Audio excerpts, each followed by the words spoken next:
What's going on? It's Sean. We're back at it again. And in today's video, I'm going to give you a few reasons why it is a great time to make a real estate purchase. Here we go.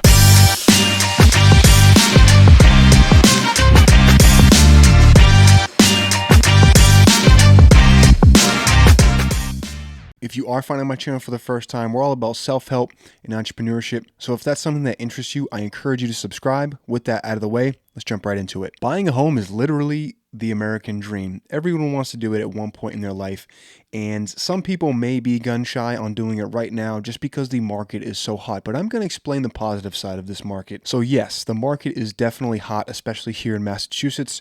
Homes are flying off the shelf in the first and second quarter of 2021 at the time of this recording. And buyers are forced to put in competitive offers that a lot of times are either at or above asking price. So first, on the investor side, if you're investing in rental property like I do, the market really doesn't matter. All that matters to me is that the property cash flows, meaning at the end of the day, after I pay all my expenses, am I putting money into my own pocket? That's always been my first and foremost objective when buying any type of rental property. So to me, as long as the rental property is cash flowing, to me, I'm not really going to care all that much if I overpay for a property. Now, you may be saying to yourself, well, Sean, that's not really a good idea. However, if I have to spend a little more to ensure a deal, to ensure that I'm putting money into my own pocket, building my own net worth, building my own financial well-being, then I'm going to do it. Because at the end of the day, the market can always get worse. And I point to over in California, that market has just exploded. The prices, relatively speaking, are absolute insanity. And for a few years now, a lot of people in the Boston area have been saying, oh, the market's going to come down. Well, there's no signs of that happening. With that being said, the old adage is you don't wait to buy real estate, you buy real estate and wait. So even if you're not buying on the investment side, if you're buying your first home or if you're buying your next home, it's still a great time to buy. And the reason is because the mortgage rates are at a historic low, meaning this is as close as it gets to borrowing free money. For every dollar you borrow, it's almost as if you're paying close to nothing on top of that. And with the interest rates being so low, it gives you a lot more buying power. It allows you to buy a property at that higher price point. Again, if you're buying a home and you're saying, well, Sean, I don't want to overpay for a property. Well, there's a couple of things to consider. One is, how badly do you actually like the property?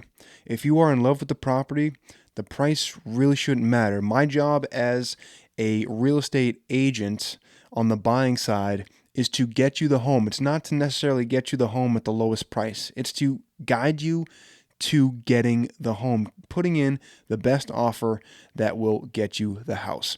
Now, with that being said, I do have a fiduciary responsibility to you as a buyer. However, first and foremost, my job is to advise you on how to get the home. And the second thing to consider here is that just because you believe that the property is overpriced or you believe the apartment building is overpriced, that's not what the market is dictating. The market is what it is. It's going to dictate, how low or how high something is worth. And unfortunately, it's just a cycle we go through. Sometimes the property values are lower, sometimes they're higher. Now, again, with that being said, if you wait, they could go up. If you wait, they could drop. But it's that uncertainty that you shouldn't play with because you just never know. And if you think it can't get any worse, people were saying this a couple of years ago that, oh, the market's going to come down. Or, oh, I'm waiting to buy a house until next year because the property value is going to drop. This was 3 or 4 years ago, and they're still continuing to rise. With that being said, if it's your choice to wait, I obviously respect that. But again, it's my job to guide you in the correct direction. And again, if you love something, if you're emotionally attached to a property, the price shouldn't matter. If you're going to raise a family there, if you're going to see yourself living there forever, does it really matter? If that investment property is overpaid for and it's still putting money in your pocket, does it really matter that you overpaid for it? You're buying it and you're holding it and you're not letting it go when the value goes up even further or down. So I hope that this all makes sense. I hope you got some value out of this video. If you did, please slap a like on it. Please feel free to email me, reach out with any real estate related questions, either in the comments or I give my email down below. And make sure you share this video because you don't know who may need to see it. And this lets YouTube know that it was a great video. So I appreciate you. I'll catch you next time. Signing off.